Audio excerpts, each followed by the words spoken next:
오늘은요 하이델베르크 강의 교리 강의 우리 5번째 시간입니다. 근데요 이 5번째 시간인 6문에서 8문이 정말 중요한 내용이 많아요. 그래서 이 내용을요 조금 영적으로 우리가 바라보지가 않으면 자꾸 뭐냐면 인본주의를 해석하는 부분이 적지가 않습니다. 그래서 오늘 이 부분에 대해서요 지난 시간에 6문과 7문의 앞부분에 대해서 개론적으로 말씀을 드렸기 때문에 조금 더 중요해서 잠깐 보충을 한번 드립니다. 우리가 1문에서 5문까지 가장 중요한 게 뭐였냐면은 사람을 왜 위로가 필요한 존재가 되었는가라는 그 죄 때문에 그렇게 위로가 필요한 존재가 되었다는 걸 말씀을 드렸습니다. 근데 이 죄에 대해서 구체적으로 조금 더 6문에서 8문은 이제 뭐냐면 창세기 내용을 통해서 사람이 왜 죄인이 되었는가, 또 왜 패역한 위로가 필요한 존재가 되었는가 하는 그 패악에 대한 이유와 방향에 대한 질문이 바로 6문에서 8문입니다. 그 중에서 6문이 첫 번째 질문은요, 사람을 그만 하나님께서 사악하고 삐뚤어진 죄악된 존재로 패악한 존재로 창조하셨느냐, 그 질문에 대해서 답은 무엇이냐면 하나님은 그렇게 하지 않으셨습니다. 하나님은 하나님의 형상에 따라 거룩한 존재로 창조하셨습니다 라는 게 하나님의 뜻입니다. 그러니까 쉽게 말하면 이겁니다. 하나님이 창조의 가장 큰 목적은 뭐냐면 하나님을 닮은 형상을 닮은 자가 되게 하는 게 목적이에요. 하나님의 형상을 닮은 자. 그렇다고 우리가 비공유적 속성이라고 해서 전능성과 전지성 같은 그런 걸 담는 게 아닙니다. 하나님의 공유적 속성이 거룩과 신실함과 의로움을 같은 걸 닮아가는 게 온전한 모습이고, 그거의 대표적인 모습이 바로 예수 그리스도를 통해서 우리에게 보여주고 있더라는 겁니다.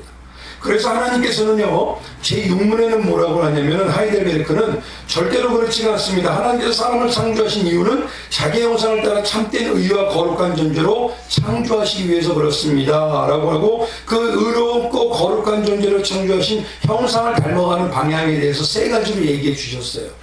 그 첫 번째가 뭐냐, 형상을 닮아가는 제일 먼저 하나님을 알아야 된다는 겁니다. 하나님을 모르고서요 피조물이 하나님을 모르고서 하나님을 알고 있다고, 그분의 뜻을 알고 있다고 할 수가 없어요. 그래서 그분이 누구냐, 전능자이시고 그분이 창조주라는 것을 알아야 돼요. 그래서 이거를 일명 뭐냐면 성경에서는 꼭 알아두면 좋은 단어가, 이걸 알다라는 말을 히브리어로 야다라고 하고요, 히브리 헬라어로 말하면 기노스코라고 합니다.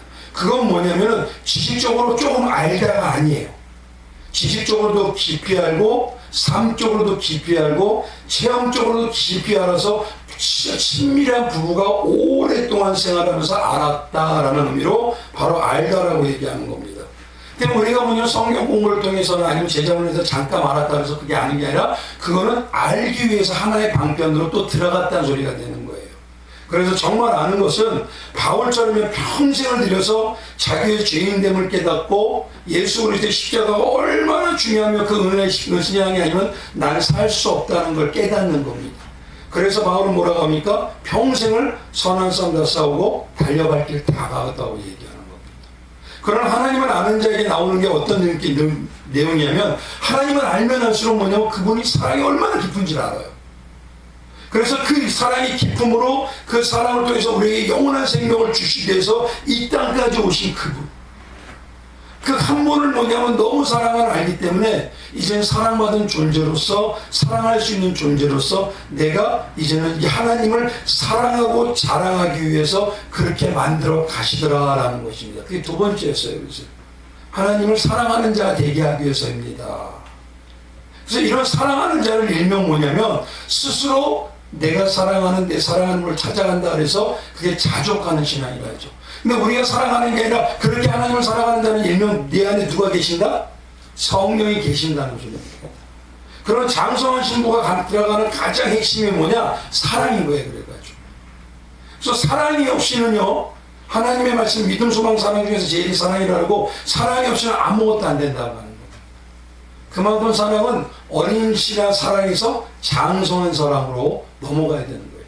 그래서 어린 사랑은 어떤 겁니까? 분명히 어린아이도 엄마를 사랑하잖아요.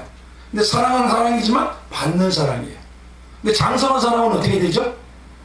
네, 사랑을 하지만 드리고 싶은 사랑입니다. 그게 바로 뭐냐면 신앙 안에서 두 번째 우리가 하나님을 사랑하는 자가 되기 위해서입니다 라는 의미예요. 그래서 우리가 그런 사랑을 얼마나 이루어가는지, 내가 신앙으로서 주님께 더욱더 드리고 싶은 마음, 내가 사랑하는 분에게 더 많은 걸 하고 싶은 마음이 점점 곱씹고도 나온다 그러면 이제 조금씩 장성해 가고 있는 거예요. 근데 중요한 건요, 우리의 신앙의 장성과 성장은 완전하게 이루어지지 않습니다. 언제까지 해야 되는 걸까요? 주님 만나기 전까지 하는 거예요. 그래서 어떤 분들은 내가 신앙생활을 3년, 5년, 10년 했으니까 난 장성한 자다? 그건 착각입니다. 바울도 평생. 그러니까 우리는 평생 예수를 닮아가는 거예요. 그리고 마지막 주님 나라 갈 때 완전히 예수화가 되는 거예요. 예수의 꽃으로. 그리고 작은 예수. 이제 작은 예수요, 정말 장성한 신부가 되는 거예요. 그런 뭐냐면 사랑하는 자가 이제는 어떻게 했냐면 하나님의 백성으로서 천국의 삶을 이 땅에서부터 살아내는 거예요. 신부로서. 그리고 예수와 하나 됨으로 해서 그 생명을 받았기 때문에 이제 생명이 풍성하기 때문에 생명에서 나오는 선악을 예수님처럼 분별할 수가 있는 겁니다.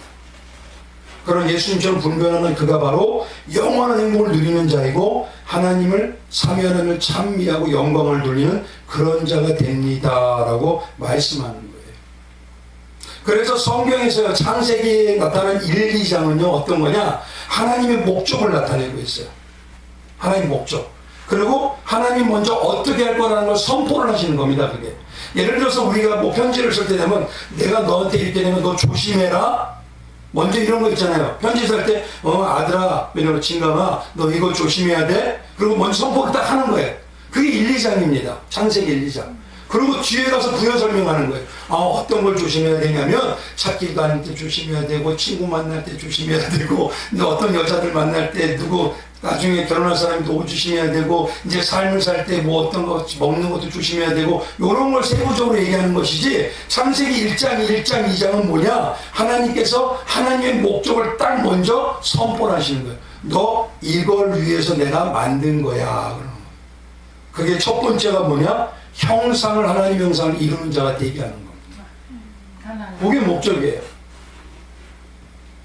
그래서 첫 번째 1장에서 하나님의 형상을 이룬 자가 얼마나 그 목적이 온전한지를 성경에 말씀하시죠. 28절에 하나님께서 복을 주셨다고 얘기해요. 그리고 그들에게 뭐냐면 생육하고 번성하고 충만하고 정복하고 다스리는 복까지 완벽하게 뭐냐면 내 형상을 닮은 자로서 너는 그렇게 만들어낼 거야. 그게 선포인 것입니다. 먼저. 그래서 우리가 일명 성경 전체를 뭐라고 얘기하죠? 편지라고 하잖아요. 하나님을 해주신 편지. 그러니까 사랑하는 누구누구에 대하 성경을 해서 사랑하는 내 성도들아, 너에게 나는 이렇게 할 거야. 이걸 먼저 얘기하는 겁니다. 그리고 어떻게 할 것인지 아느냐라고 얘기하는 게 성경의 나머지 내용들이에요. 그래서 첫 번째는 하나님 첫 번째 목적은 형상을, 하나님 형상을 이루는 자를 만드는 것입니다. 근데 그 형상을 어떻게 이루어갈 거냐? 어떻게 이루어갈 거냐? 크게 큰 대전제로 어떻게 이루어갈 거냐? 그게 바로 2장이에요. 2장의 가장 핵심이 뭐냐면 이거예요. 동산 중앙에 두 나무가 있더라. 이거 시작하는 겁니다. 그게 핵심이에요. 근데 그 나무가 뭡니까? 생명나무야 선악과더라 라고 시작하는 거고. 그러니까 잘 보십시오. 이거 관계를 오늘 잘해야 돼. 성경 개관이지만 대단히 중요합니다. 성경을 보는 방향이니까. 하나님의 목적을 하나님의 형상을 이루는 거예요. 그래서 인간을 창조할 때 내가 어떻게 창조하냐? 내 형상으로 창조해서 이루는 겁니다. 근데 그 형상의 축복이 얼마나 대단한 줄 아냐? 생육하고 번성하고 충만하고 다스리는 것까지 그 복이야 다. 근데 그 복을 이루기 위해서는 2장 딱 넘어가서 요렇게 이루어낼 거야. 바로 그게 뭐냐? 동산 중앙에 두 나무로 이루어낸다는 겁니다. 그래서 먼저 선포를 하시는 거예요. 그래서 동산 중앙에 두 나무는요, 말씀하신 대로요, 그거를 잘 보셔야 돼요. 그건 한마디로 방향성을 먼저 제시를 딱 하는 겁니다. 그래서 하나님께서는요, 우리가 잊지 말아야 될 게, 성경을 가만히 봐보십시오. 야고보서 1장에 가보면 하나님께서 우리를 만드실 때 우리를 시험하기 위해서 만드셨다고 안 그러셔요. 사람이 시험을 받을 때 뭐라고 하시냐면 하나님께 시험을 받다 하지 말라는 거예요. 하나님은 악에게 시험을 받지도 아니하시고 친히 아무도 시험하지 않으십니다. 그래서 오늘은 이 전제만 먼저 말씀을 딱 드려요. 잘 보십시오. 처음에 하나님 목적이 뭐라고 그랬죠? 형상이잖아요. 형상을 만드는 게 동산의 두 나무를 통해서 그 방향으로 만들 거야 그래요. 그러면 이걸 보세요. 핵심은 그냥 하나님께서 만드는 방향이 동산이에요. 동산. 동산을 일명 영적으로 뭘까요? 선악과나무. 동산. 에덴 동산 일명 뭐예요? 이게 파라다이스잖아요. 가장 근본적인 건 천국이에요. 그렇죠? 그런데 이 땅에서는 뭐냐면 동산은 교회예요. 무슨 말인지 아시겠죠? 교회와 신앙생활을 천국 생활을 하는 자가 천국으로 연결되는 거예요. 근데 그게 어디서 할 거냐? 그걸 먼저 선포하시는 거예요. 나는 동산에서 할 거야. 그거 얘기하시는 겁니다. 에덴 동산이. 그래서 이 땅에서 하나님의 에덴 동산의 천국의 기쁨을 누리고 그 천국인 에덴으로 들어가는 거예요. 그래서 우리가 지금 천국에서 쫓겨났지만 다시 올라가는 거잖아요. 신앙이. 그렇죠. 무슨 얘기인지 아시겠죠? 이 영적인 방향을 아셔야지만 가능합니다. 근데 그 방향이 어떻게 두 나무를 뭐로 하겠냐? 생명나무와 선악과예요. 근데 두 방향이 딱 나옵니다. 교회 안에, 동산 안에 두 사람의 두 종류가 분명히 존재해요. 선악을 먼저 먹어서 생명을 갖게 되는 영원히 지옥 가는 자가 있어요. 무슨 말인지 알겠죠? 인간이 죽을 자는 뭐냐면 사망의 권세로 영원히 사는 자가 있어요. 예수님 믿는 자. 믿는다고 하면서 여기서 안에도 교회 안에 뭐가 있죠? 알고 가라지가 있잖아요. 근데 이 동산을 보면은 이 동산의 나무 두 가지 보면 그걸 얘기하시는 거예요 지금. 그러니까 두 종류 사람을 여기서 만들어낼 거라는 겁니다. 어떤 자냐? 이제 의미가 아시겠죠? 이제 어떤 건지. 선악과를 먼저 먹는 자들이 있어요. 근데 잘 보십시오. 선악과를 먹는 거 우리도 먹었을까요? 안 먹었을까요? 우리도 먹었죠. 그런데 놀라운 거는 그런데 선악과를 먹은 죄악을 없애고 생명을 바꿔주는 자분들이 있어요. 사람들이. 믿는 자. 그래서 생명을 먹는 자가 예수의 생명으로 선악을 분별하는 자들이 있어요. 그들이 성도예요. 근데 대신 이 안에도 아무리 말씀을 듣고 아무리 하나님의 생명을 먹어도 예수의 복음의 말씀을 먹어도 여전히 선악을 가지고 분별하면서 선악을 가지고 세상의 선악을 가지고 분별하면서 영생한 자 있어요. 그들은 뭐냐면 지옥에 가서도 영생합니다. 그걸 먼저 창세기 1장 2절에 2장에 딱 나타내는 거예요. 나는 목적이 내 백성에게 관심이 있어. 내 백성만 나는 찾을 거야. 그래서 잘 보셔야 됩니다. 성경은요 보편적인 구원 아닙니다. 신약사상에서 다들 보편적인 구원이 있다 그러죠. 그건 뭐냐 믿기만 하면 누구나 해요. 근데 그 주체가 누구예요? 우리. 근데 선택적인 구원은 창세전에 택한 많은 자만 하나님이 구원하셔요. 그래서 기독교는 선택적인 구원이지 보편적인 구원 아닙니다. 이걸 먼저 우리가 체득하는 게 가장 중요해요. 그게 바로 신본주의 시작이니까. 많은 자들이 뭐냐면 하나님이 만드셨다면 나는 뭐예요? 나는 그 벌레예요? 나는 피조물이 이러는데 그게 당연한 거예요. 그거요. 성경에 봐보십시오. 하나님 만든 피조물들은요 벌레보다 못해요. 이걸 인식을 하는 게 그게 죄인이라는 소리입니다. 하나님이 원하신 대로 하나님 뜻대로 만드신 그게 선입니다. 하나님 뜻대로 하시면 그게 최고입니다. 나를 쓰다가 버리셔도 그게 선입니다. 이 신본주의가 내 안에 체득이 안 되면요 성경의 해석이 안 나옵니다. 근데 죄송하지만 교회 안에서 신본주의를 완전히 체득하는 신앙이 저부터도 힘들어요. 왜냐면 우리는 우리가 주인공이라고 여겼거든요 지금까지. 그렇잖아요. 인생의 주인공은 누구다? 그렇게 여겨왔잖아요. 근데 기독교에 있다 보니까 인생의 주인공은 하나님이시다. 나는 마음대로 쓰다 버려도 할 말 없는 자다. 이게 체득이 어려운 거예요. 그러니까 저는 이거 하나 체득하는데 20년이 걸리더라고요. 이게 안 되더라고요 도저히. 그럼 난 뭐야? 나는 신앙을 왜 했어? 나는 공부해서 뭐해? 에이씨 진짜 성경이 이랬습니다. 근데 신본주의가 뭐냐? 하나님의 뜻대로 공부를 시켜도 여기까지는 됩니다. 그래도 하나님이 선하십니다. 하나님 이렇게 하다가 나를 쓰시다가 한번 보십시오. 다들 보세요. 바울이 되길 원하세요? 스데반 되길 원하세요? 바울 되길 원하세요? 스데반 되길 원하세요? 스데반 돌 맞아 죽었잖아요. 네. 그럼 스데반 입장이면 어떡하세요? 그 사람은 그 사람 나름대로. 근데 우리는 배워서는 알죠. 이게 나의 삶으로 다가온다면 괜찮아요. 세상이 괜찮아요. 잘 들으셔야 됩니다. 그래서 스데반이 돼도 하나님 그게 맞습니다예요.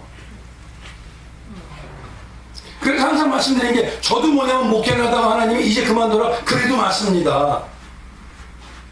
그건 하나님 뜻입니다. 내 뜻 아닙니다. 물론 하나님이 그렇게 이랬다 저랬다 하시진 않죠. 근데 그게 바로 신본주의가. 근데 죄송하지만요, 저 같은 목회자들도 이 마음 갖기가 너무 어려워. 저도 아직 아무것도 안 돼요. 그래서 동산 중앙에 있다는 건 뭐냐, 하나님 형상을 만드는데 그 방향이 뭐냐면 두 사람으로 그때부터 갈라낼 거예요. 하나는 어떤 사람은 선악과를 먹고 다 똑같이 그렇지만 죄악에 빠져서 영원히 선악과로 살겠다는 사람. 그건 하나님께서 영원히 지옥에 가는 거고요. 그러면서도 죄를 짓고 있는데도 다시 생명으로 거듭나게 살려내서 영생의 생명을 마음껏 먹고 예수를 먹고 그 다음에 예수의 심장으로 선악을 판단하는 자. 예수 심장. 아시겠죠? 그 두 개를, 두 종류의 사람을 이제 창조하면서 그때부터 찾아냈다고 하나님이 창조 때부터 계획하신 게 여기 써 있는 거예요. 그래서 그걸 얘기하시는 겁니다.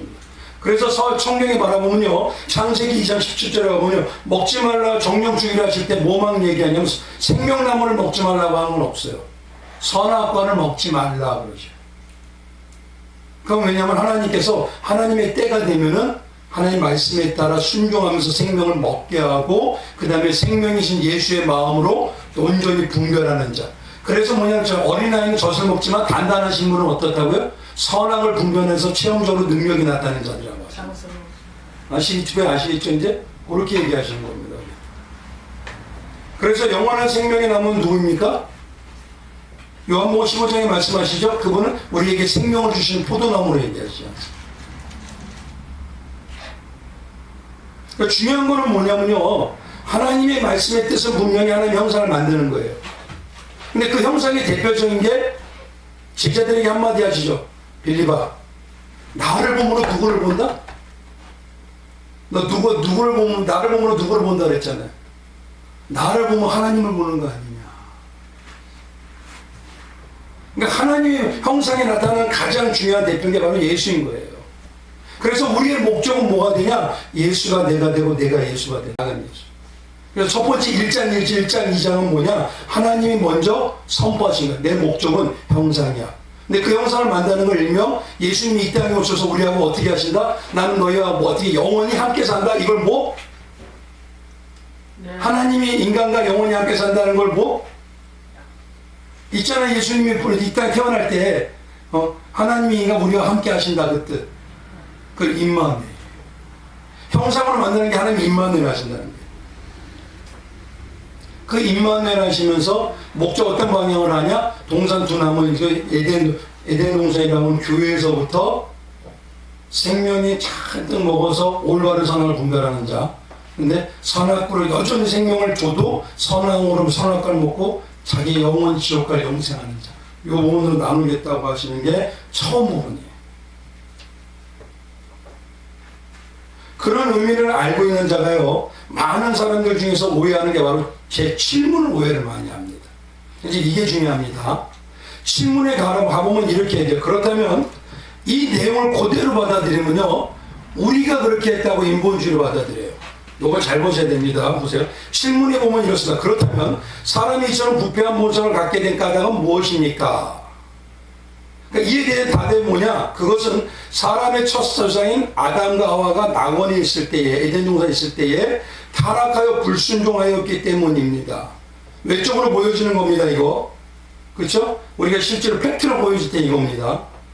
그 결과 우리의 본성이 실로 부패하여 줌으로써 우리 모두가 잉태될 때부터 본성이 실패한 죄인으로 태어나게 되었습니다. 요것만 딱 우리 육신의 눈으로 보면요, 많은 사람들이 스스로 의롭다고 해서 그럼 하나님 그렇게 한 거 잘못한 거 아니에요? 이렇게 얘기하는 분들이 있어요. 요거 이제 잘 들으셔야 됩니다. 개혁주의 입장이고 신본주의 입장이고 또 복음주의 입장에서 해석을 하면요, 온전하게 가장 핵심이 뭐냐면 하나님이 주권이라 했잖아요. 근데 이걸 가지고 요 부분, 우리의 본성이 실로 실패해서 우리가 본성이 죄인으로서 태어나게 됩니다. 요걸 가지고 사람들이 저는 질문을 되게 많이 받았어요, 청년들한테. 뭐라고 하냐? 하나님 왜 선악과를 만들어 죄를 짓게 하세요? 그런 질문 낮에서도 안 해보셨어요?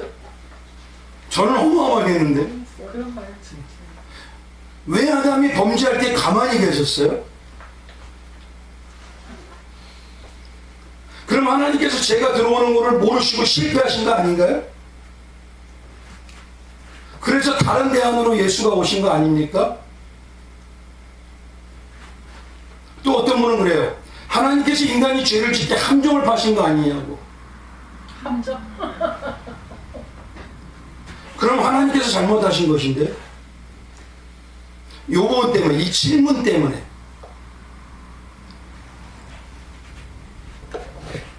그래서 어떤 자들은요, 하나님께서 잘못하셔서 실패하신 거다. 그래서 극조하심으로 십자가 예수 그리스도를 보내셔서 다시 회복하신 거다. 예전에 이렇게 얘기하시는 목사님도 있었습니다. 진짜라니까요, 이게. 바로 뭐냐면 이 친문에 대해서 신본주의에 대한 올바른 채택이 안 생기면 그래요. 신본주의가 뭔지를. 그래서 오늘 이 친문에 나타나는 이 부분, 그럼 하나님께서 어떻게 하셨는지 그 흐름만 딱 말씀을 드립니다. 한번 말씀드린 대로 하나님의 목적이 뭐라 했죠? 하나님의 형상을 만드는 거죠? 그 목적을 형상을 만드는 건 어디서 산다? 하나님의 동산에서 산다는 거예요. 그게 이 땅에서 교회이고 신앙의 삶이고 그게 천국이라는 겁니다. 근데 그 안에서 어떤 자들 나누신다? 두 나무의 생명과 선악과가 있는데 이 두 나무도 다 예수 안에 있는 겁니다. 똑같이. 그러나 문제는 뭐냐? 어떤 사람은 선악과를 먼저 먹고 생명을 여전히 해가지고 세상의 가치관으로 사람을 분별해서 영혼을 죽이는 자가 돼요. 그 사람은 바로 뭐냐면 지옥 가는 자가 되고, 그러면서도 하나님이 다시 살리는 자들이 와요. 살리기 위해서 이 땅에 또 오셔요. 그래가지고 영원한 생명을 먹게 하시고 난 다음에 올바른 영생함으로 분별하셔서 하나님의 천국 백성으로 살아가게 만드는 자들이 둘로 나누신다고 말씀을 드렸습니다. 그러고 난 다음에 어떤 것이냐, 이 부분을 대해서요, 하나님께서 3장과 4장에 넘어가셔서 어떻게 그 방법을 이루어낼지를 구체적으로 얘기하죠. 이제 그러니까 1, 2장은 선포요, 3, 4장은 구체적인 내용을 이제 비유로 설명하시는 겁니다. 3, 4장이 그래서 비유의 내용이에요. 근데 요거를 조금 더 쉽게 알려면요, 우리 성도님들이 몇 가지 꼭 기억하셔야 돼요. 성경을 해석할 때 항상 말씀드리죠. 뭐로 해석해라? 신본주의로. 그 다음에 뭐로 해석해라? 복음의 관점으로. 복음의 관점은 주인공이 누구셔요? 예수님이잖아요. 그 다음에 어떤 관점으로 보라? 성령의 역사로 보라 그랬어요. 그리고 항상 은혜로, 그 다음에 우리는 항상 죄인의 관점으로 봐야 된답니다. 요거 꼭 기억하세요. 그리고 여기다 한 가지 더 하냐면, 신앙의 역사는 보편구원이 아니라 선택구원이다. 하나님의 뜻대로 하나님 선택하시는 거예요. 그러니까 왜 나는 안 하고 왜 쟤는 선택했어요? 이건 우리는 할 수가 없는 겁니다. 신본주의라면. 그냥 우리는 남 얘기할 게 없어요. 얘 버렸어요? 나는 선택했어요? 난 얘 볼 때가 아니에요, 지금. 주님 어떻게 나 같은 자 선택하셨어요?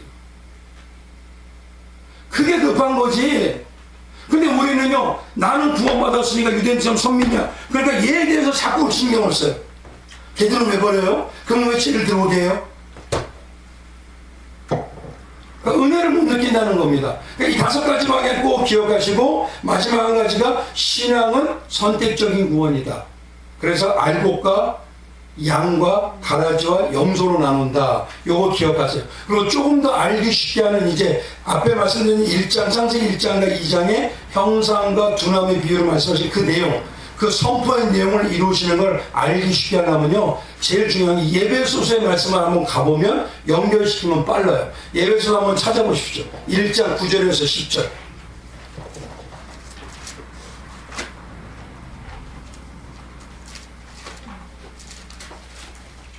요즘은 성경을 읽을수록 와, 이래요. 이게 하나님 이렇게 되는 겁니까? 저도 막 깨닫는 게 나오니까. 1장 몇 절이요?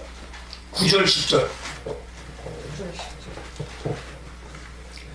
그래서 에베소서 1장 9절 10절은요, 하나님께서 뭐냐면 그 일을 에덴 동산이라고 두나무로 하는데 어떤 방향으로 이뤄낼 거다라는 걸 여기서 딱 집어서 선포하시는 거예요, 지금. 그래서 9절 10절만 한번 읽어볼까요? 에베소서 같이 시작. 그 뜻의 비밀을 우리에게 알리신 것이요 그의 기뻐하심을 따라 그리스도 안에서 때가 참 경륜을 위하여 예정하신 것이니 하늘에 있는 것이나 땅에 있는 것이나 다 그리스도 안에서 통일되게 하려 하심이라. 요게 하나님의 목적이에요. 방법이고. 아멘. 이제 이유가 아시겠죠? 우리가 처음에 선포할 때는 형상을 만드신다는데 어떤 형상이지? 그리고 두 나무를 가지고 분리해내신다는데 어떻게 하시지? 그런데 예배소를 딱 가니까 하나님의 때가 참 경륜에 되어서 때가 되어서 누구냐면 예수로 통일되게 하는 자. 요게 목적이야. 예수의 십자가의 통일로 다 이뤄낸다는 소리입니다. 그래서 예배소서 이 말씀을 가보면요 9절 10절에는 분명히 예수로 통일되는 자가 되게 하기 위해서 때가 참 경륜을 이루신다 그러잖아요. 근데 그 앞에 가보면요 그게 바로 8절에 가보면 전능하시고 창조주이신 하나님의 가장 완전한 지혜와 총명이라고 그러죠. 그게 하나님의 비밀의 완전한 지혜와 총명이에요. 그리고 그것을 좀 더 앞에 가서 7절을 딱 가보세요. 에베소서 1장. 그럼 뭐라고 써있는가요? 어떤 방법으로? 한번 읽어보세요. 7절에 시작. 우리는 그리스도 안에서 그의 은혜의 풍성함을 따라 그의 피로 말미암아 속량 곧 죄사함을 받았느니라. 그러니까 창조 때 있던 1, 2장의 그 내용을 요렇게 이뤄내시겠다는 거예요. 그래서 요런 이루어내는 방향을 어디다 기록해 놓냐면 창세기 3장하고 4장에다 기록하고 계셔요. 그래서 통일되게 하신다는 걸 이걸 일명 뭐냐면 꼭 하나 알아두시면 좋아요. 에나케 팔라이오라고 합니다. 에나케 팔라이오. 그게 하나님 예수님으로 통일되게 하신다. 때가 참 경륜이 됨으로 인해서 통일되게 하시더라 이 소리입니다. 그럼 중요한 게 뭐냐면요. 우리가 경륜이라는 게 뭡니까? 우리가 많은 분들이 어르신들이 얘기하는 게 있죠. 젊은 사람한테 야 연륜과 경륜이 있어야 돼 그러잖아요. 근데 이 경륜이라는 게 뭐냐면 어느 때냐면 때가 찬 경륜이라 그래요. 그럼 오랜 시간 전에 때가 이제 차서 하나님께서 예수로 통일되게 하셨다고 하면은 그 때가 시작이 언제냐 이거예요. 예수님 55분. 그러니까 때가 참 경륜으로 인해서 예수로 통일되게 하셨다면 그 때를 시작한 때가 먼저 어디냐? 그게 창세기예요 바로. 그 때를 시작한 거. 무슨 얘기인지 아시겠죠? 그래서 뭐냐면 에베소서 1장 한번 가보시죠. 4절. 그래서 여기다가 요 앞에다가 딱 숨겨 이렇게 써놓은 거예요. 4절에 곧 언제? 창세전. 창세전에. 네. 그러니까 창조 때 이때가 창조 때가 바로 때가 시작이다 이 소리입니다. 이게 창세전에 그리스도 안에서 벌써 뭐냐면 예수가 안 나타났죠 그때요. 근데 그리스도 안에서 이루어내기를 벌써 계획하셨다는 거예요. 그게 형상이고 그게 두나무입니다. 우리를 택하사 우리로 사랑 안에서 그 앞에 거룩하고 흠이 없게 하시려고 하신다는 거예요. 그러니까 창세전에 창조 때 그때부터 이루어져서 때를 그때 시작했는데 이제 때가 참 경륜이 되니까 2000년 전에 바로 예수님이 이 땅에 오셔서 통일되게 하셨더라 이 소리입니다 이게. 그래서 이걸 신학적으로 하나님 봐보십시오. 그러면 중요한 게 예배소서에서 말씀하시는 건 그러면 하나님의 처음에 창조 형상을 만드는 계획 그리고 예수의 복음을 통해서 모든 걸 이뤄내길 계획은 언제부터 시작한 거였어요? 창세 때부터 창조 때부터 시작한 거였잖아요. 그래서 이 창조의 하나님의 때가 찬 경륜을 예배소서 5장에서는 뭐라고 얘기하냐면 그리스도와 교회가 하나 되는 혼인으로 얘기합니다. 근데 혼인 얘기가 어디에 써 있어요 먼저? 창세기에 써 있죠. 누구에게? 아담에게, 하와에게. 그래서 거기에 뭐라고 해서 부모를 떠난 아내 아빠이라고 얘기잖아요. 근데 그 본질은 뭐냐? 바로 아담과 하와를 얘기하는 본질은 그리스도와 교회가 하나 되는 걸 말하는 거다. 근데 그 시작이 언제부터냐? 창조 때 그때부터 시작이 된 거다. 그 얘기하시는 겁니다. 이게 지금 오늘 창조 창세기에 있는 내용을 말씀을 잘 드리는 거예요. 그래서 뭐가 있냐면 창조 때부터 하나님은 이미 계획하셔서 하나님의 형상을 만드시지만 그 방향이 두 나무를 통해서 두 종류의 사람을 갈라내셔요. 근데 한 사람이 생명이 넘쳐나서 올바른 생명으로 선악을 분별하는 자가 예수의 신부인 것인데 그들을 어떤 방법으로 이루어내느냐? 그게 바로 예수로 통일되게 하기 위해서 창조 때부터 그때부터 그 방법에 대해서 말씀하고 계신다. 그게 바로 창세기 3장 4장입니다. 근데 중요한 문제는 뭐가 있냐면 이겁니다. 이런 신학의 관점으로 하나님께서는 창조 때부터 예수로 이루어내가는 게 통일되게 이루어냈는데, 어떤 사람들은 뭐가 있냐면요, 하나님께서 창조 때에 행위 언약을 해놓으셨다고 그래요. 하나님 말씀에 따라서 지켜야지만 구원받는다. 그게 뭐냐면 아담에게 주셨던 거잖아요. 그걸 인본주의로 오해하고 있는 겁니다, 지금. 아담에게 청할 때 아담이 뭐라고 합니까? 정령 선악과를 먹는 날 정령 죽으리라. 그걸 들어야지만 너가 올바로 너 구원받는 백성이 된다. 요걸 행위 언약으로 만들어놨어요. 그래가지고 어떻게 세대주의라는 사람들은 하나님의 행위 언약이 실패한 거다. 하나님 실패한 거다. 그래서 다시 시작한 거다. 또 시작했는데 그게 실패한 게 구약에서 율법을 지킴으로 되라고 했는데 그것도 실패한 거다. 그래서 예수께로 오셔서 다시 시작한 거다. 이걸 7세대로 나눈 자들이에요. 옛날에 근데 이게 정통 올바른 사상이라고 우리 옛날에 교회에서 많이 얘기했습니다. 세대주의자들. 계시록 얘기할 때 이 얘기 되게 많이 했어요. 근데 중요한 거는요, 하나님께서 이걸 가지고요 뭐냐면 요걸 가지고 하나님의 방향성을 얘기하는 겁니다. 그럼 요거만 딱 기억하세요. 하나님의 목적은 형상이고 두 나무로 시작한다. 1, 2장이잖아요. 그러고 난 다음에 하나님의 그 이루어낸 가장 큰 목적은 창세전에 예수로 통일되게 하는 거다. 그리스도 안에서. 그쵸? 예수서요. 근데 요 방향에 대해서는 어떻게 할 거냐? 그거를 비유처럼 얘기한 게 3장, 4장이라 했잖아요. 그럼 거기서 먼저 나타낼 때 가장 먼저 중요한 게요, 이걸 아셔야 돼요. 하나님의 방법이 어떻게 할 건지 돕는 배필이라는 걸 보면 압니다. 하나님의 방법이야지, 방법. 그게 2장 19절에 가보면요, 이미 아담은요 모든 것에 이름을 불려서 그 모든 종류가 이름대로 되는 권세를 다 받았어요. 무슨 얘기인지 아시겠죠? 아담이 부르는 족족 그대로 다 이름대로 되었더라고 얘기합니다. 근데 갑자기 하나님께서 뭐냐면 인간이 독초하는 것이 보기가 좋지 않다고 하셔요. 그래서 하나님께서 하와를 만드시고 돕는 배필을 만드셨다고 합니다. 근데 여기서 알아야 될 게 뭐냐면요, 이미 하나님께서 혼자서 할 수 있는, 아담한테 혼자 할 수 있는 권세를 다 주셨는데 왜 돕는 배필을 하셨을까? 근데 아담은 누구를 예표하죠? 신약에 오면? 그렇죠? 구약의 아담은 산 영이지만 아담을 예표하는 예수님은 살려주는 영이다. 그래서 예수님을 예표하잖아요. 근데 예수님에게 왜 돕는 배필이 필요할까? 이미 예수님은 홀로도 어떻게 해요? 완벽하셔야 하는, 완벽 안 하셔요? 완벽하시잖아요. 그럼 돕는 배필이라는 게 뭐냐면 하나님이 어떻게 일을 하실 건지 여기다 이 말에다 딱 넣어놓으신 거예요.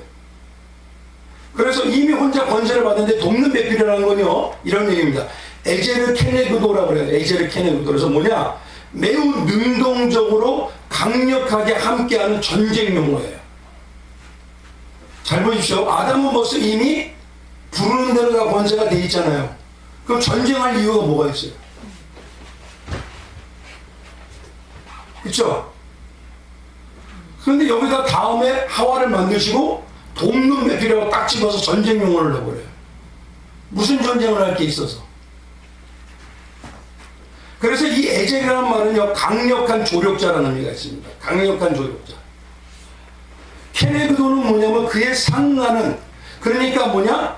아담과 같이 상응하는 강력한 조력자. 근데 성경에서 말해볼 때 여인은요, 누구 얘기하냐면 성도를 얘기합니다. 창세기 이 내용을 가지고요, 성도에게 주셨던, 그러니까 그리스도 안에서 뭐냐면 에베소서 5장에 뭐냐, 그리스도와 교회가 하나 된다는 거 아니에요? 그렇죠? 그러니까 요거를 가지고 개념을 얘기한다면 창조 때부터 그리스도가 뭐냐면 십자가의 승리를 할 수 있도록 동참할 수 있는 성도를 만들어내겠다고 벌써 요 방법을 하겠다고 선포하신 거예요. 이걸. 돕는 배필이라는 단어 속에 예수님이라고 아담을 대표하는 예수님이 있지만 그 남은 고난받는 자들이 있잖아요. 성도. 그래서 여기서 돕는 배필이라는 전쟁 용어를 단어를 딱 넣어버린 겁니다. 하나님이 갑자기 대안이 있어서 만든 게 아니라 이게 뭐냐면 창조 때 그때부터 시작된 거라는 거예요. 창조 때부터. 거기 돕는 배필이라는 그 단어 속에 있어요. 그 단어를 하나 딱 안에서 알면은 벌써 다 이루어진 아담에게 왜 돕는 배필로 전쟁 용어를 넣느냐. 앞으로 뭐냐면 전쟁을 치러할 대상이 있다는 겁니다. 그렇죠? 아직 사단이 들어왔어요, 안 들어왔어요? 안 들어왔잖아요. 안 들어왔는데 지금 하나님은 벌써 이 방법을 다 얘기를 하고 계셔요. 그럼 사단이 들어올 걸 아셨다는 건 뭐라는 거예요? 무슨 얘기인지 아시겠죠? 신본주의, 그래서 하나님 전체 주권인 겁니다. 급조한 게 아니에요. 갑자기 아담이 죄를 져가지고 추방했다, 이게 아닙니다. 벌써 뭐냐면 다 얘기를 해놓으셨어요. 형상에 대해서, 두나무에 대해서, 돕는배필에 대해서. 그리고 또 얘기하는 게 그가 범죄하고 난 다음에 쫓아내면서 어떻게 회복할 거를 알아내줘요. 근데 아담이 타락하고 추방한 사건 속에 그 방향성 어떻게 이루어내고, 쉽게 말하면요, 우리는 하나님의 백성으로 천국에 살던 자들이 잃어버린 자들이잖아요. 잃어버린 자들이 어떤 방법으로 다시 회복되잖아요. 요거를 그대로 다 넣어놨습니다. 그게 3장 이후에 보면요. 그래서 보면요, 에덴 동산에 살던 사람이 아니에요. 천국에 살던 사람이 아니에요. 성령 사람이죠. 성경으로 말하면, 신약으로 보면요, 우리는 이미 천국에 살던 자들이에요. 그래서 항상 이 말이죠. 우리가 지금 신앙생활 하고 있지만 영으로 보면 난 지금 천국에 살고 있다고. 왜냐하면 거기는 완전 끝난 거니까. 하나님이 계획한 건 끝난 거예요, 벌써.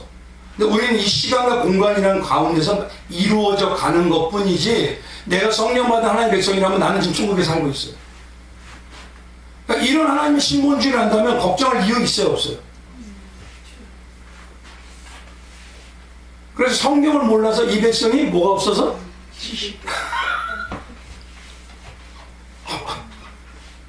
그래서 하나님은요, 이미 모든 걸 다 아셔요. 하나님은 다 아시지만요, 사람을 그냥 자유롭게 하게 하는 거예요. 자유롭게. 꼭두가시를 안 만든 겁니다. 하나님이 뭐냐면 허수아비를 안 만드는 거예요. 자유롭게 냅두는 거예요. 근데 놀라운 건, 그렇게 자유롭게 냅둬서 어떠한 방향이 되더라도 하나님은 내 백성을 어떻게 해요? 반드시 다시 찾아내죠. 이게 놀라운 거 아닙니까? 꼭두가시를 만들어낸다면 너 일로 가, 너 일로 가, 요대로 하면 되죠. 근데 이게 마음대로 해봐. 그런데도 나는 내 목적대로 여기에다 반드시 된다 갔다. 이게 어마어마한 거 아닙니까? 그거에 대해서 오늘 말씀을 드리는 거예요. 그래서 아담의 사건을 이제 보면요, 우리는 창세전에 에덴에서 살았던 자예요. 근데 이미 하나님께서 창조 때 벌써 계획을 잡으셨잖아요. 그리고 죄가 들어와 버렸어요. 그리고 성도가 죄 때문에 죄를 들어오면서 타락을 하게 됩니다. 근데 이미 다 아시지만 끝까지 사랑하셔서 그 죄에 달려가는 자유의지도 그대로 사용하시는 거예요. 그리고 다시 회복하시는. 그래서 하나님 우리는 먼저 실제 중요한 건 뭐냐면 이겁니다. 우리가 죄로 달려간다 해서 냅두시지 않아요. 그걸 가지고 이용을 이제 하셔요, 하나님은. 그러니까 전능하신 하나님이 어마어마하신 분입니다. 그래서 맨 먼저 뭐냐면 우리가 하나님의 사람으로서 살아야 되는데 죄로 달려가잖아요. 그럼 우리는 자꾸 내가 마음대로만 내 원하는 대로 가게 돼 있어요. 그럼 가게 되면 하나님 이걸 버리시게 그렇다고? 그 하게 냅둔 이유가 우리가 우리의 실체를 먼저 아는 게 하나님의 방법을 이뤄내는 길이기 때문에 그렇지. 죄가 들어오면서 우리 뭐야? 하나님 옆에 있어도 인식이 안 해요. 아담 옆에 하나님이 안 계셨었나요, 그때도? 아담을 불렀죠. 아담아, 아담아, 네가 어디 있느냐? 인식을 안 해요. 그런데도 하나님 가만 냅둬요. 그러고 난 다음에 하나님이 다시 회복할, 우리를 추방한다 해서 추방이 아닙니다. 그건 온전하게 회복하기 위해서 잠시 시련을 겪게 하는 거예요. 아까 그래서 말씀을 드렸죠. 우리가 고생은 언제부터 한다? 젊어서 고생은 사서도 한다. 왜? 그 고생한 걸 알면 내가 행복하게 된 걸 얼마나 누릴 수 있잖아요. 그러니까 하나님께서 우리가 잃어버림으로 인해서 그 목적을, 방법을 세상에서 우리가 시련이라는 훈련을 거치는 겁니다. 그러면서 누가 오셔서, 예수가 오셔서 우리를 구원하신 걸 알고, 그 은혜를 알고, 나의 실체를 알고, 예수의 은혜 십자가의 삶을 알고, 그걸 알고로 인해서 점점 누구화가 돼가요? 예수화가 돼가고 인해서 우리가 다시 본질인 하나님의 에덴으로 다시 돌아가는 거예요. 그래서 일명 뭐냐? 우리의 신앙을 회개하는 신앙, 에덴으로 회복하는 신앙이라고 합니다. 그럼 잘 보십시오. 하나님께서요, 아담이 범죄하고 난 다음에 그 죄의 형벌이라고 해서 하나님 벌을 주신 것 같지만 벌을 주신 게 아니라 그건 회복하는 길을 다시 제시하는 겁니다. 그게 바로 23절에 나와 있어요. 창세기 3장 23절에 이렇게 써 있어요. 여호와 하나님이 에덴 동산에 그를 내보내어 그의 뭘 한다? 근원이 된 땅을 갈게 하십니다. 땅을. 저 뒤에 파워포인트. 땅.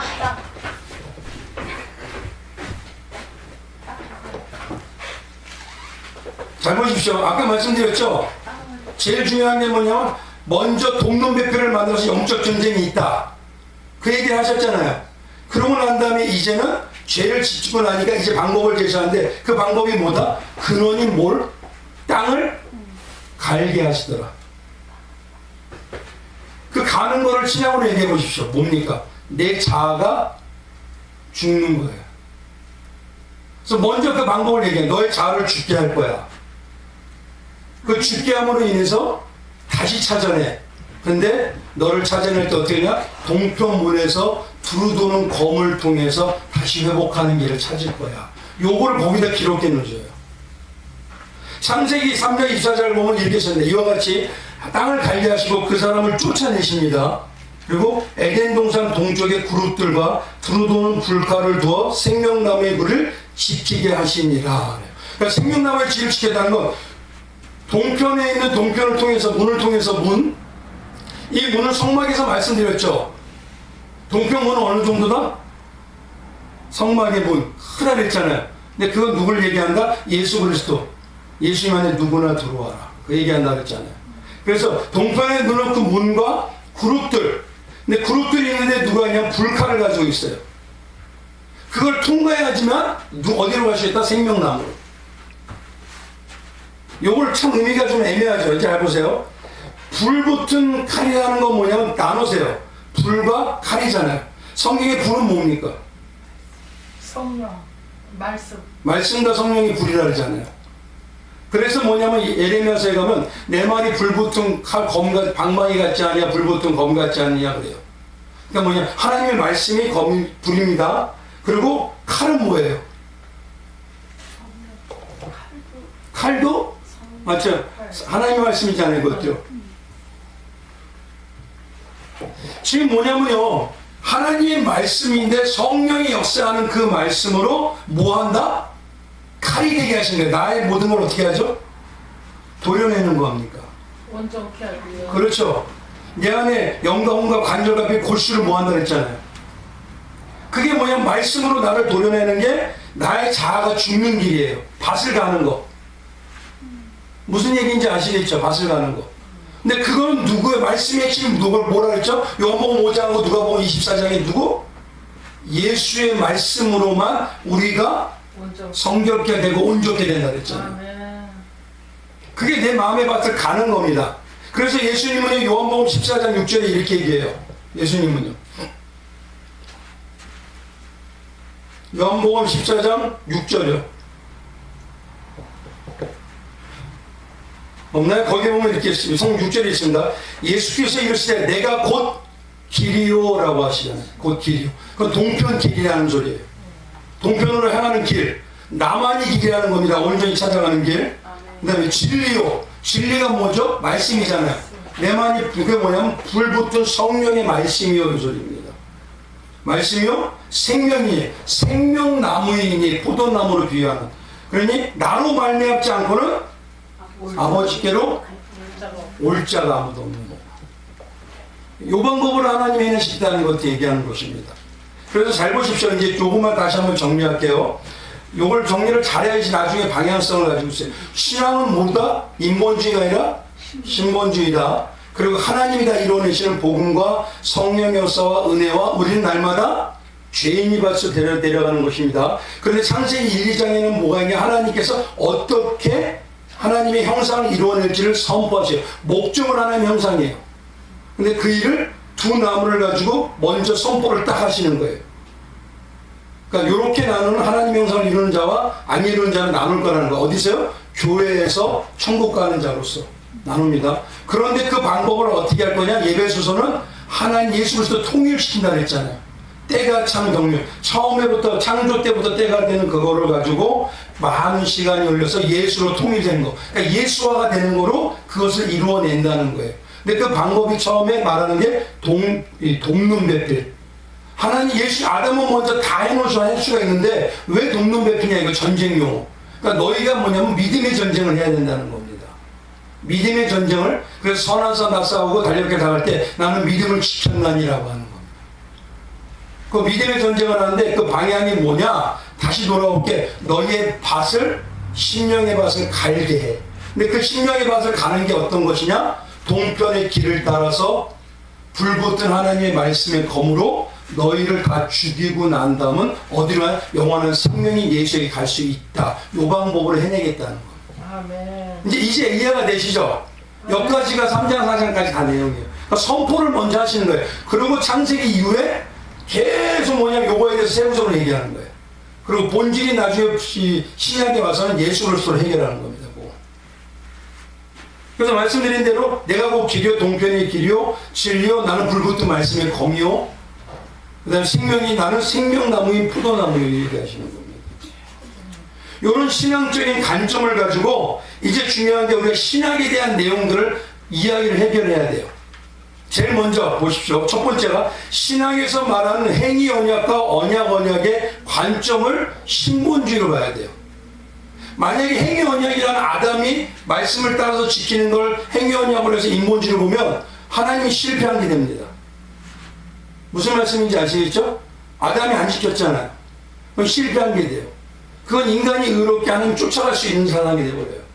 근데 행위 언약과 은혜 언약이라는 것을, 이거 우리 신약에 분명히 있습니다. 이걸 신본주의로 보면요, 하나님께서 행위 언약을 통해서 은혜 언약을 찾아가는 길을 열어놓으시는 겁니다. 그래서 이걸 잘 보십시오. 첫 번째, 행위 언약과 은혜 언약을 신본주의로 보면 어떻게 해결이 되느냐? 행위 언약이라는 건 바로 아담을 통해서 얘기했던 그 언약입니다. 근데 은혜 언약이는 뭐냐? 예수님을 통해서 우리에게 이루어지는 언약을 얘기해요. 이 두 언약의 관계를 신본주의와 복음주의 관점으로 보게 되면 하나님께서 우리에게 아담에게 먼저 율법을 지키게 하는 그 모든 걸 왜 먼저 주셨을까? 행위를 가지라고 하는 거예요. 왜요? 우리가 지킬 수 있어서? 우리가 잘할 수 있어서? 아니요. 하나님의 법인, 하나님의 말씀을 우리 피조물인 벌레만도 못한 우리가 지키려면 지킬 수가 있어요, 없어요? 행위 언약을 해서 먼저 딱 보인 건 너가 한번 지켜봐 이거예요. 너네들 다 할 수 있다며. 죄인이 된 건 뭐냐면 나 스스로 할 수 있다고 생각하는 사람들이에요. 신앙생활도 나 혼자 잘해. 세상도 다 잘 살아. 그러니까 하나님 뭐냐? 그래도 행위가 그렇게 잘할 수 있어? 지켜봐. 아담에게 먼저 보여주고 율법 잘할 수 있어? 내 법 지켜봐. 무슨 말씀인지 아시겠어요? 행위 언약은 뭐냐면 먼저 주신 거는 우리가 얼마나 지킬 수 없는 죄인인지를 깨닫게 하기 위해서 먼저 하신 겁니다. 이게. 근데 어떤 사람들은 이게 하나님이 실패했다고 얘기하는 거예요. 그건 인본주의고, 하나님 우리에게 행위 언약을 먼저 하신 건 우리가 지킬 수 있는지 없는지 너가 할 수 있다며 해봐. 그럼 결국은 진짜 성령이 있는 사람, 진짜 나의 신앙의 혈체, 실체, 나의 뭐냐면 인간의 가장 죄인인 정체성을 알면 내가 지켜보고 노력해보지만 지킬 수 있어요, 없어요? 없죠. 그러니까 결국 이걸 만들어내기 원하는 거예요. 내가 다 해봤지만 하나님, 난 지킬 수 없네요. 요거 만들어내기 위해서 먼저 행위 언약을 보여주신 거예요. 그렇지? 그렇게 되니까 그래? 그러면 창조 때부터 내가 얘기했던 그 은혜의 언약, 그 예수가 이제 때가 돼서 올 거야. 그래서 은혜의 언약을 그때부터 시작하죠. 그러니까 먼저 하나님께서는 신앙도 똑같잖아요. 우리가 먼저 예수의 십자가를 필요함을 느끼려면 뭘 먼저 알아야 돼요? 그렇죠. 그거예요, 바로. 죄인은요, 절대요, 나는 남보다 부족하다고 얘기 안 해요. 내가 뭐냐면 다른 사람은 잘 되기 원하지 내가 죽기를 원하지 않습니다. 근데 성령을 받은 자만은 내가 죽기를 원하고 예수의 은혜만을 찾아요.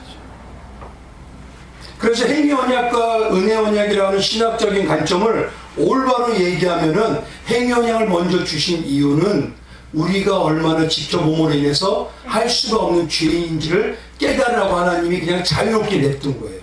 너희가 할 수 있다면 해봐.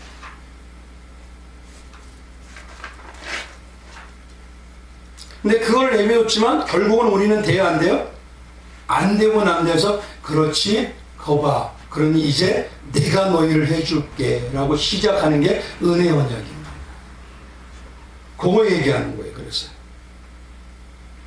근데 아까 말씀드린 대로 세대주의자는 어떻게 했어요? 이걸 실패로 받아버리잖아요. 그리고 과거에는 우리 정통이라는 우리 일반 이런 합동이나 통합이나 이런 데서 요게 세대주의라고 해서 이걸 알아 배웠어요. 그래서 한동안 뭐냐, 하나님께서 이스라엘 민족이 실패해서 그렇죠. 우리 그런 얘기 많이 들었죠. 이스라엘 민족이 실패했기 때문에. 아니, 하나님은요 실패할 걸 아셔요, 모르셔요? 아셔요. 그러니까 해보라는 거예요. 유대인들아, 너는 내 백성이라고 하지만 니네 의롭게 니네가 할 수 있다며 율법 지켜봐. 근데 진짜 율법을 잘 지키면 뭘 느껴요? 율법으로 내가 뭐 어떤 자라는 걸 느낍니까? 죄죠. 그걸 느끼는 거예요. 그건 성령 받은 자만 느낄 수 있는 거예요. 그래서 율법을 잘 지키면 죄라, 나는 할 수 없는 죄인이구나 느끼는데, 유대인들은 죄인이라고 느꼈어요? 아니면 조금만 잘 지키면 나는 의로운 자라고 여겼어요? 무슨 얘기인지 아시겠죠? 갈라내는 겁니다, 지금. 그거 지켜봐, 이거 하는 겁니다.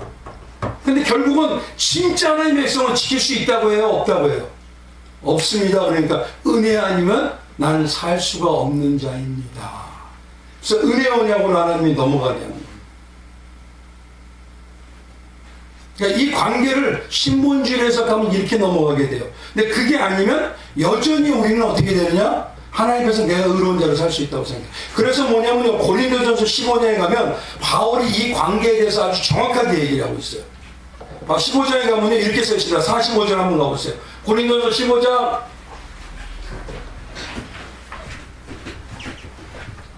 일어서서 하세요. 고린도전서 15장 45절 봐보세요. 이게 뭐냐면요, 아담이 실패했다 이게 아닙니다. 영의 흐름의 과정에 대해서 얘기하는 겁니다. 네, 보세요. 기록된 바 첫사람 아담은 뭐죠? 생명이죠. 그렇죠? 이제 하나님이 인식은 해요. 근데 한 가지 마지막 아담은 살려준 영이잖아요. 근데 봅시다. 첫 번째는 그러나 먼저는 뭐냐면 우선 신령한 사람이 아니요 육의 사람으로서 먼저 나를 알아야 되는 거예요. 무슨 얘기인지 아시겠지? 여기 그 얘기예요. 그러니까 먼저 나는 신령한 하나님의 백성이다가 아니라 먼저 알아야 되는 게 무엇이냐? 먼저는 신령한 사람이 난 아니구나. 내가 육의 사람이구나. 아담의 죄를 받은 자구나. 아주 절절하게 나는 죄인 중에 개수구나. 이걸 안 다음에 그 다음에 나오는 게 어떤 사람? 신령한 사람이라는 겁니다. 그래서 47 봐보세요. 그래서 첫 사람은 땅에서 났으나 흙에 속한 자가 아니라 둘째 사람은 어디서 났다? 잘 보십시오. 내가 땅에 속한 자라는 걸 느껴야 된다니까요. 내가 죄인이라는 걸 절절하게.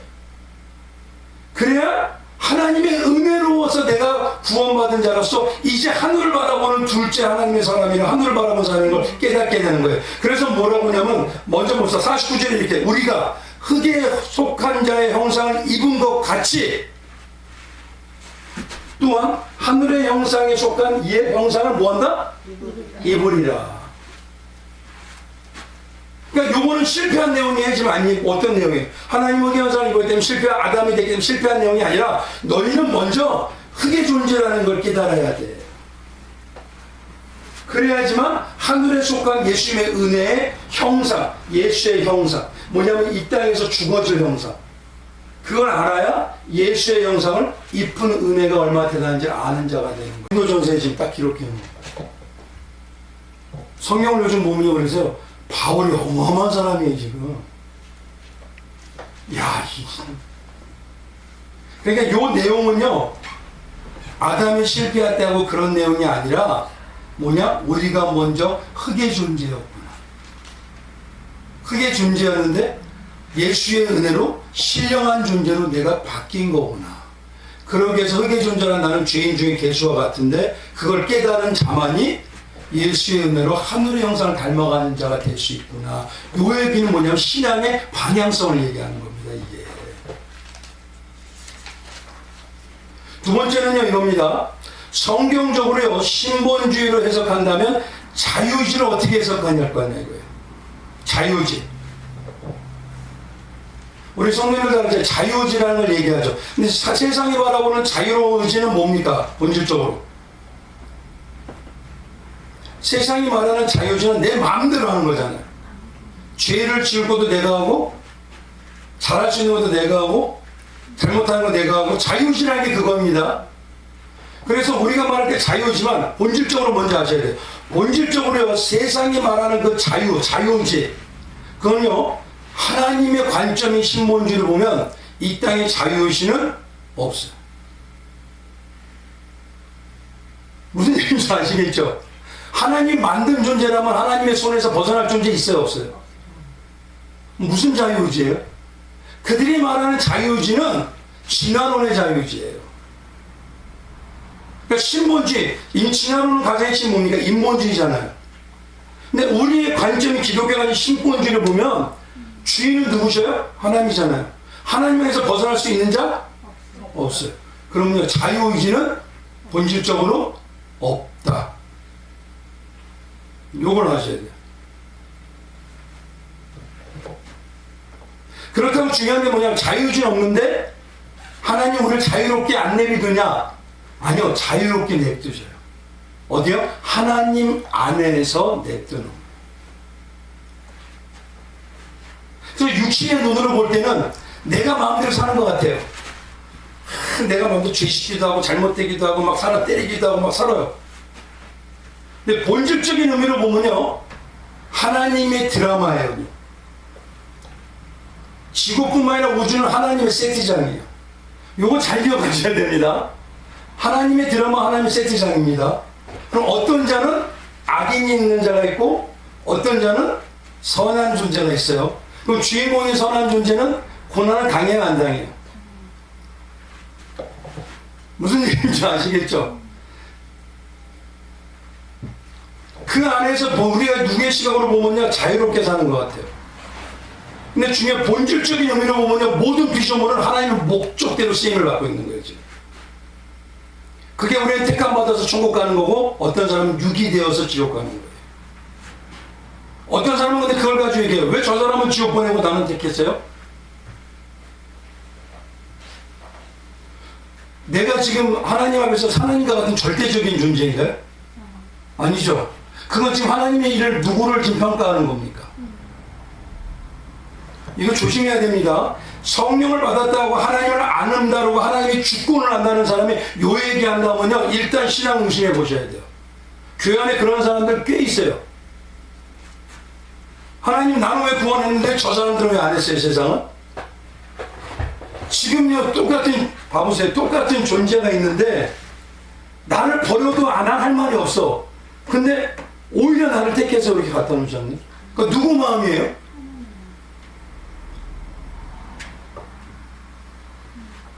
이 사람이나 나나 똑같이 자유의지로 나는 죄 짓고 살아요. 지금 무슨 말씀인지 아시겠죠? 죄를 똑같이 짓고 살아요. 근데 죄를 짓는데 나는 이렇게 택해가지고 다시 성결하게 만들어내시네. 무슨 얘기인지 아시겠죠? 육의 눈으로 보면 한마디로 얘기하면 육의 눈으로 보면 우리는 자유롭게 사는 것 같아요. 이 땅에서. 그러나 하나님의 신본주의 관점이고 주권으로 보면은 하나님 손에서 벗어날 자 아무도 없어요. 대신 세상이나 나는 똑같이 죄 짓고 살아요. 근데 그 애가 세상이 짓는 자유의지는 어디로 가는 거예요? 지옥. 그렇죠. 바로 그거예요. 세상의 자유의지는 지옥 가요. 근데 우리의 자유의지는 어디로 가요? 예수님 나라. 근데 우리도 죄 짓잖아요. 그렇죠. 근데 나는 왜 여기로 가죠? 하나님이 이걸 이용하시는 거예요. 내가 죄 지으면 하나님께서 죄 지은 것 때문에 인생 막대기와 사람의 채찍으로 또 다스려요. 그래서 어디로 가게? 아, 나는 죄 짓고 살 자가 못 되는구나. 내가 잘하고 되고 성령으로 잘 풀리잖아요? 그러면 아, 이건 하나님이 나와 함께 하심으로 풀려가고 있구나. 그래서 성령 받은 성도는 자유롭게 살지만 나의 시각과 나의 관점의 머리는 어디로 향하고 있냐? 하나님이 일하시는 것으로 꽂히게 되어 있어요. 똑같은 자유의지로 자유롭게 살아요 지금. 그런데 세상의 사람은 자유롭게 살잖아요. 자유롭게 사는데 안 풀리잖아요. 그러면 재수가 없어서 이렇게 돼요. 나는 인생이 안 풀려서 이렇게 되는구나. 그 모습은 가는 거예요. 잘 되잖아요. 내가 능력이 있어서 잘 됐구나. 그러니까 우리의 개념에 느끼는 개념은 완전히 틀려요. 세상에 잘 되면 내가 능력이에요. 그러나 성령이 하나님의 백성이 잘 되면 하나님이 나를 도와주시고 인도해 내시는 거예요. 똑같이 살아요. 죄 짓고. 그런데 하나님 죄 짓는 것도 우리가 잘하는 것도 사용하셔서 하나님의 백성 훈련하셔가지고 그쪽으로 인도하셔요. 그런데 이들은 죄 짓고 못 사는 거를 온전히 해서 다시 지옥으로 내보내는, 그건 하나님의 뜻대로 지금 가는 거죠. 그러니까 제일 먼저 중요한 건요, 자유의지라는 건 이 땅에 하나님의 관점이 신문지를 보면 있다 없다? 없다. 있을 수가 없어. 특히 그 중에서 성도는요, 조금 더 자세히 말하면 하나님 안에서의 우리는 자유지만 더 잘하면 그리스도 안에서의 자유지예요. 무슨 얘기인지 아시겠죠? 그 다음에 우리는 예수님의 안에 살기 때문에 잘못하면 예수님의 사람으로서 내가 이렇게 잘못 살아서 깨닫게 하시는 거예요. 계속. 이게 훈련인 겁니다. 그래서 천국으로 갔지만 하나님이 나중에 아닐 때는 우리 그렇게 교회 안에 있어도 여전히 깨닫지 못하고 불만과 불평과 시기와 질투와 뒷담화하는 사람들이 넘쳐나요. 그들은 뭐냐면 여전히 성령께서 안 만져주는 사람이 있다 했잖아요. 두 사람이라 했죠. 한 사람은 어린 신앙이던가 아니면 성령과 관계없는 사람이지. 자유의지라는 거는 사용을 하셔요. 근데 놀라운 건 이 자유의지를 사용해서 복음을 아는 방향으로 어려운 길을 하나님이 택해서라도 반드시 데려다 놔셔요. 그거를 개념을 우리가 잊지 말아야 돼서 알아야 되는 겁니다. 그러니까 자유의지라는 건 본질적으로 없어요. 하나님의 세트장이고 하나님의 드라마예요. 우리의 시각으로. 근데 세상의 시각으로는 우연히 탄생한 것들이에요.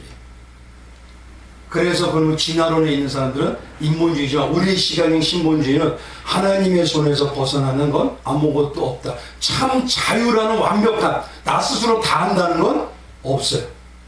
특히 그리스도의 특히 하나님의 백성들은 하나님 안에서 자유이지만 더 자세하면 그리스도 안에서 자유예요.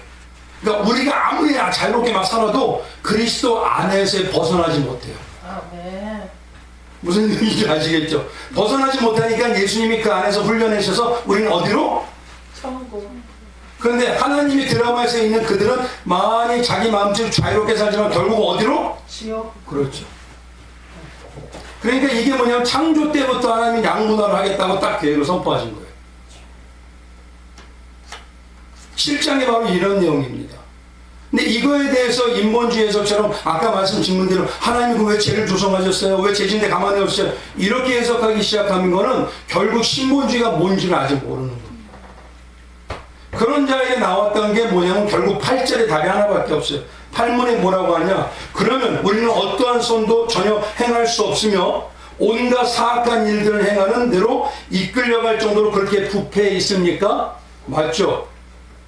근데 놀라운 거는 이게 정말 그렇습니다. 그러므로 우리가 하나님의 영으로 새롭게 태어나게 하시지 않으면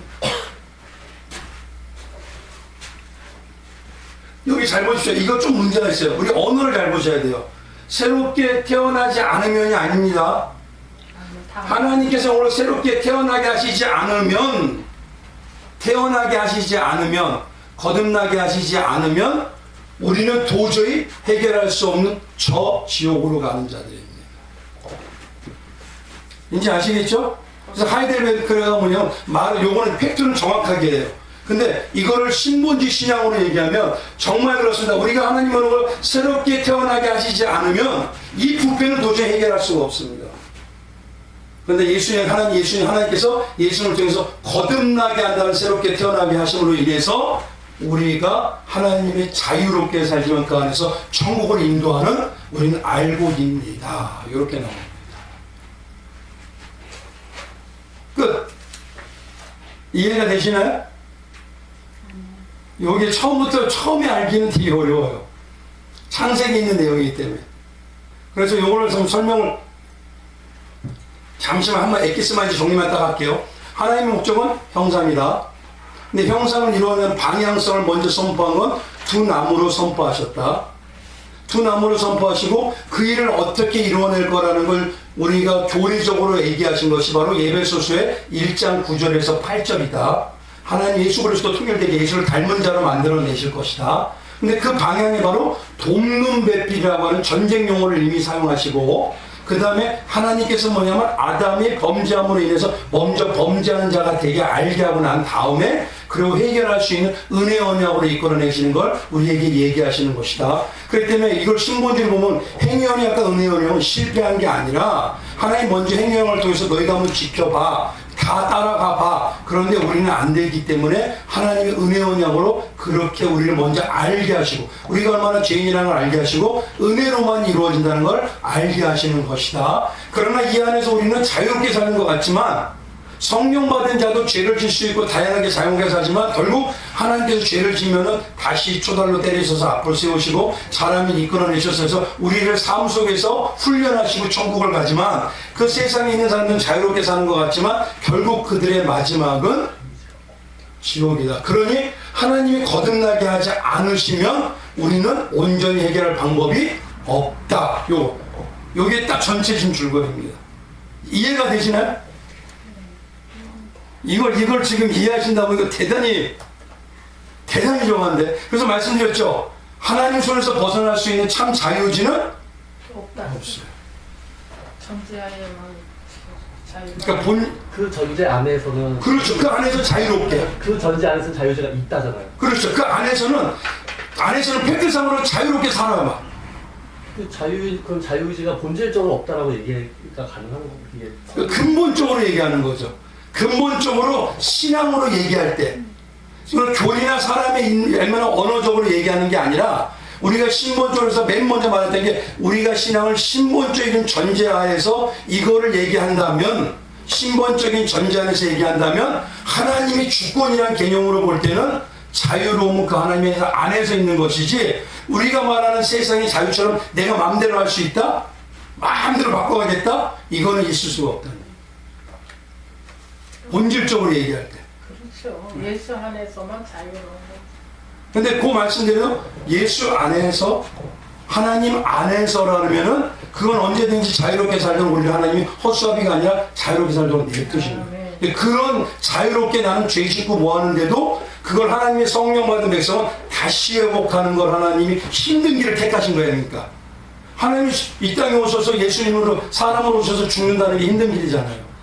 그렇죠? 근데 그 길을 택해서라도 다시 회복해서 이끌고 가시는 거고 그게 아닌 거는 뭐냐면 다시 아무리 복음을 얘기해도 여전히 세상으로 가고 있더라는 거죠. 그러니까 본질적인 거를 그래서 우리가 얘기하는 게 항상 신본주의입니까? 인본주의입니까? 이거를 가지고 하면 해석의 방향성이 딱 틀려져 버려요. 아멘. 이해가 되시나요? 안 되시면 빨리 얘기하셔야 돼요. 아멘. 이제 되시겠죠? 그러니까 뭐냐면 제일 전제가 이걸 잊지 마셔야 되는 거예요. 하나님의 전적 주권. 아멘. 요 개념으로 딱 보면은 이 땅이 아니라 우주적으로 어떤 것도 하나님 손에서 벗어날 게 아무것도 없어요. 그러면 세상이 말하는 자유라는 말이 있잖아요. 그 자유롭게 스스로 내가 다 알아서 하겠다. 이건 있을 수가 없는 거예요. 하나님 손에서 하나님의 주권으로 보면 어떤 자들은 자유로운 것 같지만 지옥 가는 자유를 가는 거고 어떤 우리는 하나님 자유로운 것 같지만 천국 가는 자유로 만들어내시는 거예요. 그러니까 그게 놀라운 은혜라는 겁니다.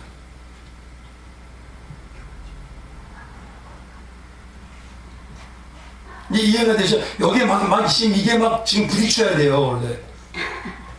이게 지금 부딪혀야 돼요. 오늘은 여기까지. 그래서 이 7장에 대해서, 제 7문에 대해서 사람들이 정말 많이 질문했어요. 그럼 하나님이 다 하신 거 아니야? 하나님이 하신 거 아니냐? 하나님 주소한 거 아니야? 근데 문제는 결론은 하나 말씀드리자. 맞습니다. 하나님이 다 하셨죠. 전능자니까 당연히 하시죠, 하나님이. 창조주니까 하나님이 하시죠. 그런데 우리는 그거에 대해서 왈가왈부 평가할 존재가 아닌 거예요. 신본주의라는 게 바로 그거예요. 창조주는 창조주가 하셔서 창조주가 이렇게 어떤 사람을 죽여도 전쟁을 시켜도 그게 창조주가 하셨다면 어떤 거다? 맞는 거예요. 그게 선한 거예요. 한번 생각해 보십시오. 이스라엘 백성이 출애굽 때부터 시작해가지고 가나안에 들어갈 때 전쟁했어요, 안 했어요? 그럼 사람 죽이는 거 잘하는 건가요? 근데 하나님이 뭐라고 하셔요? 야, 너 가나안 땅에 가면 그들을 뭐하라? 진멸하라 그러잖아요.